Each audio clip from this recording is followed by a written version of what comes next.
Olá, olá, galerinha do bem. Estamos de volta para mais uma aula de história e na aula de hoje estaremos falando sobre as revoluções industriais. Talvez você já tenha escutado, inclusive nós já falamos um pouco sobre a revolução industrial nas últimas aulas, mas nós queremos detalhar, não de acordo com a maioria dos estudiosos, principalmente os geógrafos e também uma parte dos historiadores, eles costumam dividir este período, né, que nós chamamos de indústria, em pelo menos quatro partes. A primeira revolução industrial, a segunda revolução industrial, a terceira revolução industrial e, para alguns estudiosos, a quarta revolução industrial. Então eu convido você para a gente estudar essas revoluções.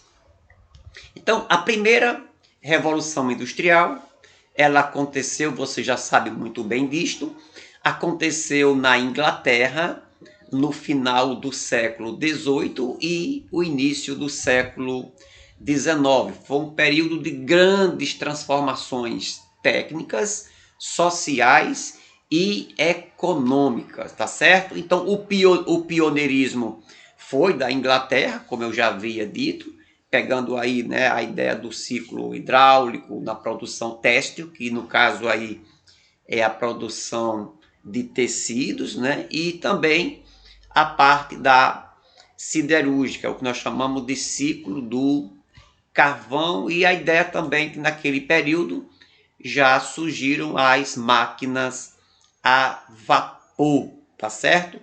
Esta fase, né, digamos assim, para chegar até a Revolução Industrial, passou pelo artesanato, como nós já estudamos, aquele período em que o modo de produção, né, a maneira de produzir os objetos eram feitos manualmente. O próprio artesão ele era dono do seu processo produtivo. Ele começava um objeto, um relógio, uma cadeira, uma mesa. Ele começava do início até o fim. Depois passou por uma certa evolução, o surgimento já de alguns equipamentos mais modernos, com as pessoas já trabalhando num local mais específico, não somente uma. E a terceira fase, que foi a fase industrial, quando com o surgimento das fábricas, com o surgimento das máquinas, melhor dizendo, isso teve uma revolução muito grande. E no período existiu, lógico, no começo, a fonte de energia principal, eu coloquei até uma foto aí, que foi o carvão mineral. Então, a primeira revolução industrial acontece no final do século XVIII, início do século XIX. A fonte, ou a matéria-prima, ou a fonte de energia, melhor dizendo, era o carvão. Vamos ver aqui alguma foto. Você está vendo aqui uma máquina a vapor, né? Muito bem, digamos assim, bem mais rústica do que as potentes e modernas máquinas de hoje. Nós temos aqui uma linha de produção, aqui uma fábrica possivelmente têxtil, uma fábrica de tecido. Se pegava o algodão como matéria-prima, trabalhava o algodão nessas fábricas até se transformar em um tecido, que daí já ia tomando proporção maior. Outras máquinas já se especializaram em fazer a costura e confeccionar roupas e outras coisas que pudesse usar o tecido como matéria-prima. As transformações da época, olha só, primeiro as transformações sociais, o proletariado, que é os trabalhadores. Se você já viu isso aqui, durante a primeira Revolução Industrial, os trabalhadores das fábricas, eles não tinham direito à carteira assinada, não tinham férias, eles não tinham equipamento de proteção, muitos deles trabalhavam 16 horas por dia, trabalhavam 3 turnos, e essas pessoas elas recebiam uma pequena remuneração. Tinha também as mulheres, que ganhavam metade do homem, e muitas delas trabalhavam muito mais. Essa ideia de mulher trabalhar e receber menos do que o homem vem de longe. E tinha também até as crianças, né, que recebiam apenas uma pequena parcela, apenas uma pequena quantia, mas estavam lá trabalhando. Foi um período de problemas sociais, em virtude também da mudança de vida das pessoas, que as pessoas elas passaram a viver em função da fábrica, das indústrias, do trabalho, e isso teve uma mudança social, uma mudança na postura da população, na maneira das pessoas se comportarem. O êxodo rural, nós vamos ver daqui a pouco sobre isso, né? Na política, houve a manifestação contra a burguesia, que durante aquele período as fábricas elas exploravam demais os seus trabalhadores, e naquele período não tinha nenhuma segurança, não tinha nenhum ganho, não tinha nenhuma uma defesa do trabalhador. Então, naquele período, já houve ali a formação, a organização dos sindicatos, né? O sindicato dos metalúrgicos, lógico que naquele tempo não tinha, eu estou citando aqui um exemplo, mas sindicato do setor fabril, pessoas que formaram sindicatos com representação para defender os seus interesses, defender os interesses dos trabalhadores, para que a própria burguesia, que na época era detentora dos meios de produção, era quem tinha o cascalho, era quem bancava, era quem comprava as máquinas, quem fazia o galpão, era quem contratava as pessoas, adquiria a matéria-prima e a mão de obra, e dali era confeccionado. Então, no final das contas, esse pessoal era quem de fato ganhava mais, à custa da exploração do trabalhador. A questão econômica, né, ainda transformação econômica produtiva, a produção em escala e a divisão social do trabalho. Então, ao longo desta primeira revolução industrial, começou o que nós chamamos de produção em escala, que é uma produção numa alta quantidade, um produto sendo fabricado muitas vezes. É o que nós chamamos de produção em larga escala. Eu não coloquei aqui, mas também tinha a produção em série. Era que um produto, além dele ser produzido de maneira muitas vezes em larga escala, ela era produzida de maneira parecida. A produção em série, você tinha milhares de produtos fabricados literalmente iguais, né? A indústria ela possibilitou isso. E também nós já vimos de uma maneira mais forte a divisão social do trabalho.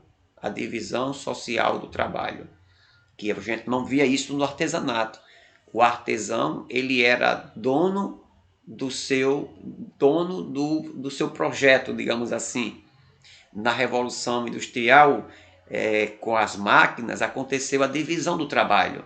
Por exemplo, uma pessoa fazia uma determinada coisa na fábrica, outra pessoa fazia outra função, outra pessoa fazia outra função. Então, cada pessoa era responsável por uma parte da produção. Então, para depois aquele produto ele ser concluído, né? E também houve a expansão das ferrovias, que as ferrovias já movimentadas a vapor, aconteceu o que eu havia dito, o êxodo rural, a saída da população do campo, atraída pelas benesses da indústria, né? E também aconteceu o surgimento e o crescimento de muitas cidades. Então, neste período da Revolução Industrial, cidades pequenas cresceram muito.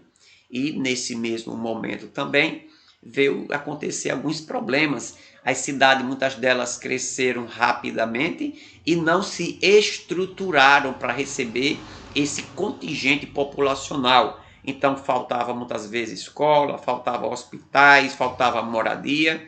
E por isso que eu falei aqui embaixo a questão do adensamento populacional. Então, aqui você vai ter uma cidade com as chaminés aí contaminando o meio ambiente, que naquele período, aqui uma ferrovia, que naquele período a Inglaterra já começou a agredir, né, o meio ambiente, porque com o surgimento dessas fábricas, o índice de poluição começou a preocupar as pessoas. E, na verdade, até hoje, a poluição, os danos ambientais é um grande problema da raça humana. Tá bom? Ainda sobre a primeira revolução industrial, técnicas, invenções de equipamentos industriais, agrícolas e demais setores da evolução dos transportes e das comunicações. Setores importantes como têxtil, siderúrgico, naval e metalúrgico, né? O sistema de produção fabril, elevada horas de trabalho, ausência de leis trabalhistas e o uso intensivo da mão de obra, que é o que nós chamamos de Taylorismo. Nós vamos até explicar um pouquinho isso aqui mais na frente. A segunda revolução industrial, ela praticamente se inicia nos Estados Unidos, né? Já agora partindo aí para finalzinho do século XIX e já entrando no século XX. A Europa já estava se industrializando, começando com a Inglaterra, depois vai para outros países, e aqui na América, os Estados Unidos, eles passam por esse crescimento industrial e ele, juntamente com o que já vinha da primeira Revolução Industrial, tocaram o que nós chamamos de segunda Revolução Industrial, né? De meados do século XIX até o início do século XX, novas fontes de energias começaram a ser inventadas, utilizadas, como o petróleo e ainda a eletricidade. Né? Então, na segunda Revolução Industrial, a fonte de energia não era mais simplesmente o carvão, já apareceu aí o petróleo, que de lá para cá se tornou aí a principal fonte de energia que as pessoas têm. E outra também a eletricidade, que veio radicalizar a vida das pessoas. Evolução nos transportes mais rápidos, mais eficientes e a própria invenção do automóvel. Então foi nesse período da segunda Revolução Industrial que, além dessa Revolução Industrial ela promover mudanças na própria indústria, ela veio também gerar mudanças em toda a sociedade. A invenção do transporte, a invenção do próprio automóvel, isso veio radicalizar, mudar muito a vida do homem aqui na Terra. Inovações no processo produtivo, já entramos no outro processo chamado de Fordismo, que eu vou explicar detalhadamente mais aqui à frente, que é uma produção em série e também produção, a questão da alta especialização do trabalho fabril, né? A ideia da produção em série, produzir vários produtos do mesmo jeito, e também a alta especialização. Então, antigamente não tinha muito esse cuidado, essa exigência da qualificação do trabalhador. Então, nessa segunda Revolução Industrial, a qualidade e a especialidade do trabalhador já era muito contado, tá certo? Aqui nós temos as chamadas linhas de montagem e nós temos o Taylorismo e o Fordismo. Então, neste período, inclusive eu pedi para vocês assistirem um extraordinário filme com Charlie Chaplin, que é Tempos Modernos. É uma crítica que aquele cineasta, que aquele ator, que aquele produtor, ele fazia a esse mundo industrializado que veio virar pelo avesso a vida dos habitantes do nosso planeta. Então, o Taylorismo, ele teve início no começo do século passado, né? No início do século XX, tinha como objetivo principal dinamizar o trabalho na indústria.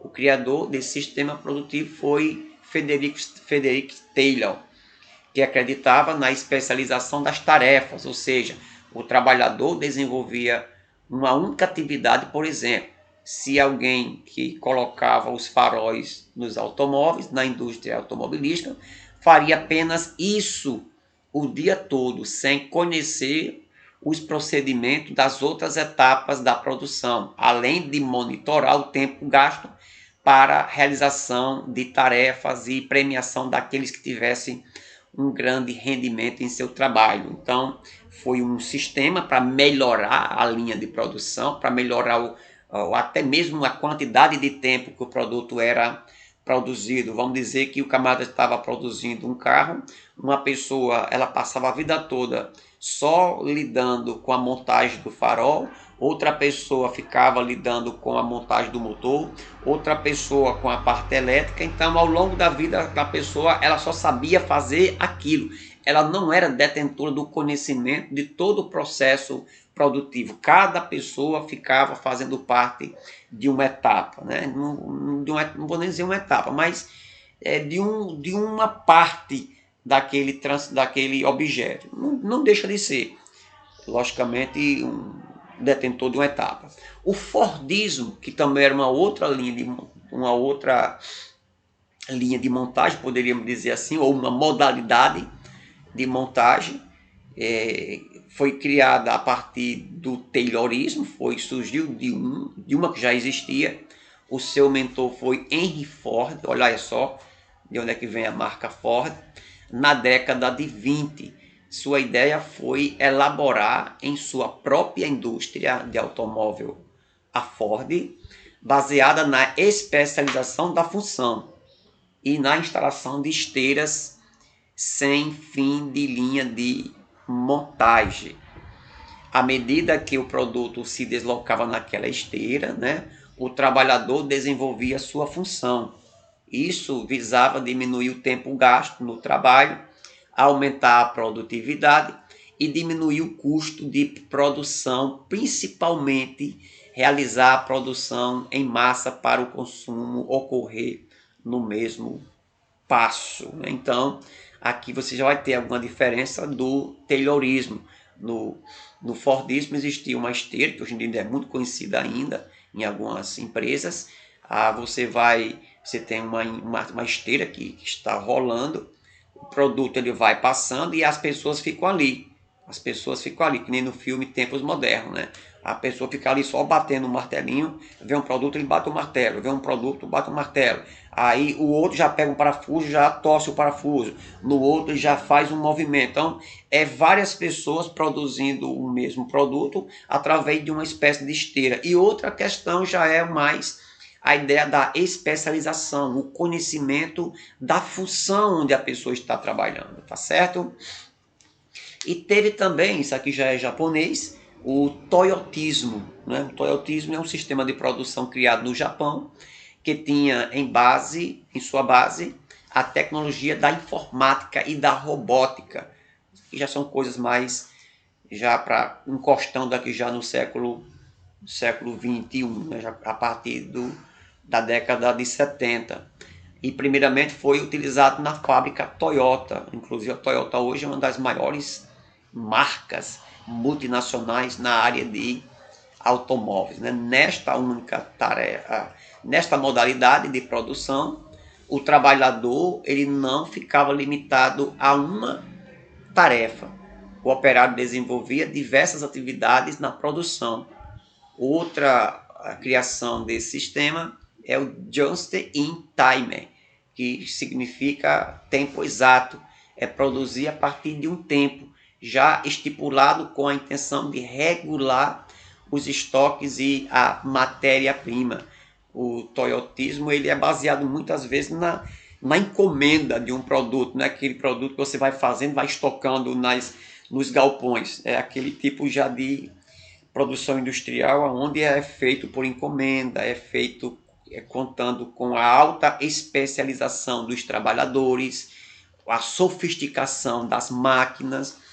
E o volvismo, no final do século passado, emergiu um novo modelo de organização e de gerenciar a produção industrial. Como na maioria dos outros modelos de produção, esse foi desenvolvido na fábrica da Volvo e conciliou execução manual com automação. No volvismo, há um grande investimento no trabalhador, em treinamento e em aperfeiçoamento no sentido de que este consiga produzir por completo um veículo em todas as suas etapas, além de valorizar a criatividade e o trabalho coletivo e a preocupação da empresa com o bem-estar do funcionário, coisa que nas outras etapas aí, nos outros modelos, a gente não via muito isto, tá certo? Então você vai ter aí esses tipos de sistema de montagem, tá bom?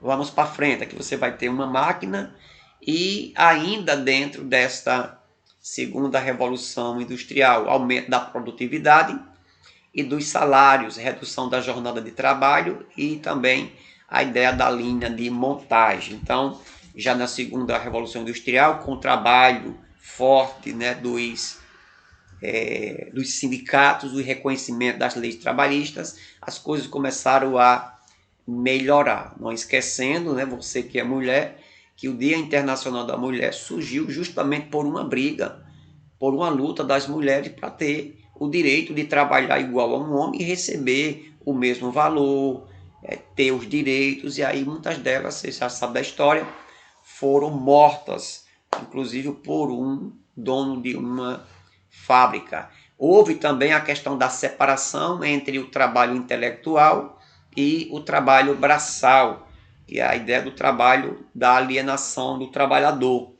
A ideia nessa segunda revolução industrial era que aquele trabalho mais intelectualizado, que a pessoa ela trabalhava mais com a mente, e tinha aqueles trabalhadores braçais, aqueles trabalhadores que faziam o serviço mais pesado, e uma das justificativas é porque ele não tinha habilidade, competência para desenvolver uma outra etapa dentro do local de trabalho. Investimentos na elevação da produtividade e do consumo. Aí o consumo foi lá para cima. A ideia da produção, do consumir, do ter. Então, cada vez que passava, mais as pessoas e também a diversidade de produtos produzidos levaram as pessoas a se tornarem alienadas para comprar. É o que nós chamamos de consumismo. A obsolência programada, descarte. Então, a primeira e a segunda revolução industrial marcaram a fase do capitalismo industrial. Grande parte daquilo que era produzido no sistema capitalista, a indústria ela era a responsável. Então, a ideia aí dessa segunda revolução industrial é que já começou a acontecer a obsolência, né? A ideia também de um produto que, a partir do momento que era inventado outro, aquele produto já se tornava obsoleto, e por aí vai. Que nós temos aqui uma foto, inclusive bem legal aí, de um automóvel, né? Que a palavra automóvel é aquele que se movimenta sozinho. A terceira revolução industrial, ela teve como destaque o Japão. A primeira a Inglaterra, a segunda os Estados Unidos, a terceira revolução industrial teve como destaque o Japão. Inclusive hoje o Japão é uma das nações mais industrializadas, modernas do mundo, tá certo? Que você já vai estar vendo aqui um carro sendo produzido aqui numa espécie de montadora cheia de automação, os robôs fazendo o trabalho que antigamente o homem ele fazia. Então, após a Segunda Guerra Mundial, você deve lembrar que a Segunda Guerra Mundial ela acontece do ano 39 ao ano 45, e vocês devem também lembrar que o Japão foi um dos perdedores daquela guerra, saiu arrasado com aquela guerra, mas o Japão eles renasceram. Dentro de pouco tempo o país se transforma numa potência. Nesse período também aí nós observamos o período daquela chamada Guerra Fria, aquela disputa, né, geopolítica envolvendo os Estados Unidos e a União Soviética, capitalismo e socialismo, e veio justamente acontecer durante esse período aí da década de 70. Eu tinha, no ano 71, eu havia nascido, né? Revolução informacional e tecnocientífica. Então, essa terceira revolução industrial é a revolução que veio principalmente com o setor da informática, né? Novas tecnologias de informação e a criação de novos setores, a biotecnologia, a química fina, a informática, a robótica, né? Aumento, aumento da velocidade dos transportes e comunicações, redução dos obstáculos às distâncias. Então, nesse período aí, é onde nós já tivemos aí, né, o surgimento de produtos ligados à informática, os computadores, a própria internet, os celulares, o avanço, né, nessa produção desses celulares, né, o crescimento, a modernização, o desenvolvimento da tecnologia dentro das próprias áreas de serviço, de trabalho, né, dentro da própria medicina e por aí vai. Foi um surgimento, assim, um crescimento muito grande, os carros mais modernos, transportes mais modernos, o homem evoluindo bastante. Eu não coloquei aqui nada nesse sentido, mas quanto mais o tempo passa, quanto mais o tempo vai passando, mais o agravo ambiental se torna uma coisa fora do normal. A formação das redes digitais, programação computacionais de produção industrial e dos serviços, redução dos custos e dos preços de vários produtos, né? Então, quanto mais se aumenta a tecnologia, quanto mais se moderniza a produção, mais o produto cai de preço e aumenta a qualidade, e aí já aumenta mais um pouco o poder aquisitivo das pessoas. Maior difusão das informações, conexões em tempo real. Então é um absurdo quando se fala aí da questão da comunicação, né? Principalmente com o computador, o celular, com a internet e por aí vai.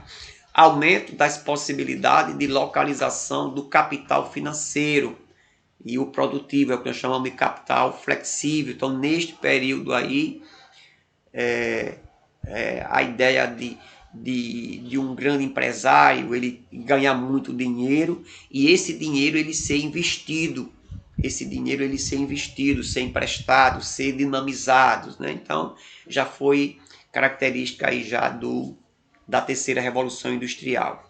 Expansão geográfica das transnacionais, essa palavra transnacionais pode também se chamar multinacional. Uma empresa, ela tinha uma fábrica no país, mas ela pôde abrir filiais em outros países, né?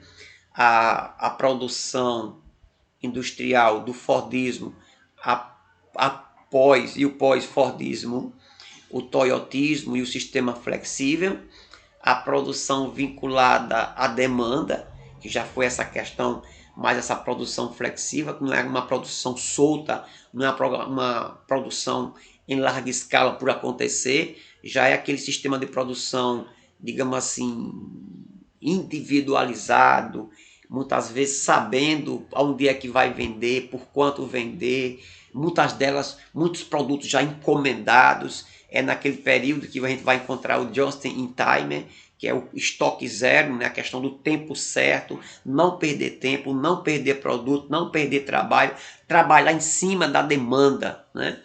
A redução dos postos de trabalho, que é a ideia de antigas profissões, antigas meios de produção, eles são jogados para trás e daí para frente surgem novos meios, deixa eu ser mais claro, né? Então, neste período aí, a máquina datilografia, ela começou a ser aposentada. Os computadores faziam um trabalho que centenas de máquinas de escrever, elas eram preciso fazer, né? Então, o computador fazia isso com muita precisão. Então, o computador fazia isso com bastante. Deixa eu acender aqui. Aqui é a minha luzinha. Então, redução dos postos de trabalho. O computador fez desaparecer vários cargos. Você chegava num banco, você tinha várias pessoas para lhe atender, para você muitas vezes sacar um pequeno valor numa caderneta de poupança. Você chegava, era atendido por uma pessoa que olhava a sua conta, olhava lá como é que estava, fazia um papel, passava para outra pessoa, ela conferia, organizava, você pegava aquele papel, voltava para a fila do banco para poder sacar um dinheiro. Hoje, né, com essa modernidade toda, a gente vai para o banco, a gente fica diante de um caixa eletrônico, a gente deposita, a gente saca, a gente faz empréstimo, a gente faz aqueles pagamentos, tudo isso aí diante de um caixa eletrônico. Então, quantos trabalhadores o caixa eletrônico não desempregou, né? Tá certo? Só para você entender isso mais um pouco. As máquinas de ajuste rápido e flexível, operários polivalentes, que não são mais somente versados numa coisa, mas em outras áreas, atualizados, multifuncionais e altamente qualificados. Então, quanto mais a indústria ela evolui, mais requer, exige do trabalhador conhecimento.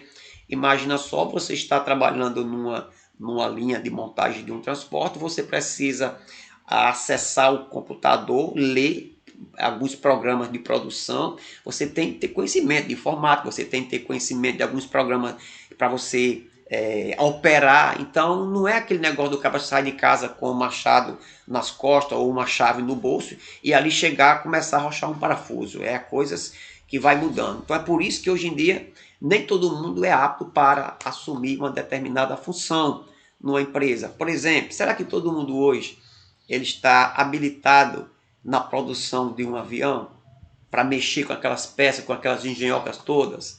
Então também teve a questão também da terceirização do trabalho.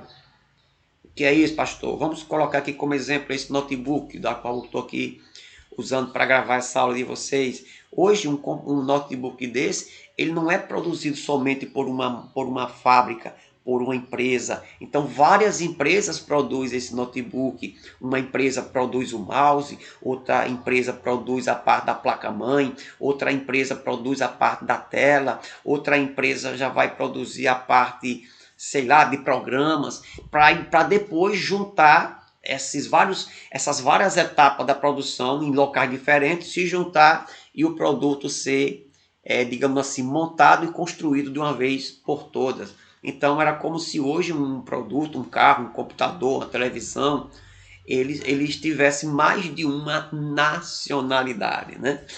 Tá certo? O capitalismo financeiro e também o monopolista. Nesse período aconteceu uma nova DIT. Pastor, o que é DIT?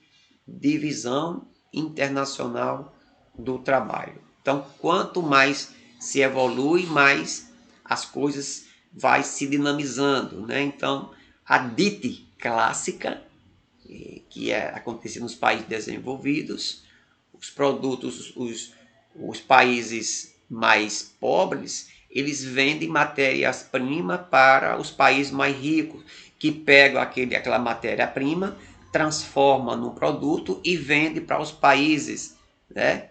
Na nova DIT, o que é que acontece? Nos países desenvolvidos, os produtos são industrializados, em geral de tecnologia superior, né? Dos países pobres, subdesenvolvidos, produtos primários, industrializados, capitais e por aí vai. Então,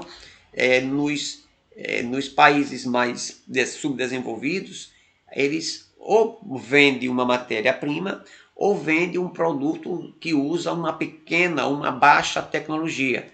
Vamos citar aqui um exemplo claríssimo disso, que acontece no Brasil. O Brasil ele vende peças ou vende o ferro para o Japão de uma maneira absurda. O Japão ele pega o nosso ferro, muitas vezes o próprio aço, confecciona as motos e vende no Brasil uma moto que foi feita com a matéria-prima do Brasil a preço de ouro. Vendemos a preço baixo e compramos a preço de ouro. Para a gente finalizar, a quarta revolução industrial. Isso aqui é coisa nova, já é coisa já da entrada do século XXI, que você vai ter a plena automatização das indústrias, combinando máquinas com processos digitais, tendo a internet como eixo desse processo. Olha só, uma tecnologia que é muito usada nessa quarta revolução industrial é o que nós chamamos de nanotecnologias, que a nanotecnologia é uma ciência que se dedica ao estudo de manipulação da matéria numa escala atômica e celular, molecular, lidando com a estrutura entre 1 a 1000 nanômetro, que é uma medida, né, de fazer medições. Pode ser utilizada em diferentes áreas, como a medicina, a eletrônica, a ciência da computação, física, química, biologia e também na engenharia dos materiais. Acontece também a neurotecnologia, que é qualquer tecnologia que exerce influência na compreensão que as pessoas têm do cérebro e dos vários aspectos da consciência. E também temos os robôs, que cada vez mais se parecem com humanos. E também nós temos a chamada tecnologia artificial, que é um campo das ciências da computação, na qual máquinas realizam tarefas como aprender e raciocinar, né? Assim como a mente humana. Compreende também a biotecnologia, sistema de armazenamento de energia, drones e impressora 3D. É o que nós temos de mais sofisticado hoje no ramo industrial, tá certo? Eu coloquei aqui uma foto para a gente pensar mais uma vez. Nós temos uma espécie de moinho, os trabalhadores eles moendo, produzindo dinheiro, mas à custa da natureza, à custa da exploração do meio ambiente, que é preciso a gente ter uma consciência muito grande, desenvolver o que nós chamamos de um desenvolvimento sustentável, desenvolver sem eu estar impedindo que as gerações futuras atendam às suas necessidades. É a gente deixar o nosso planeta em condições habitáveis, né? Tá bom? Tá aqui uma atividade para vocês de 3 questões. Copie o caderno, responda, coloca seu nome, escola, ano, turma e manda bem certinho para mim, tá certo? 24 horas para você mandar isso para mim. Um forte abraço e até a próxima aula.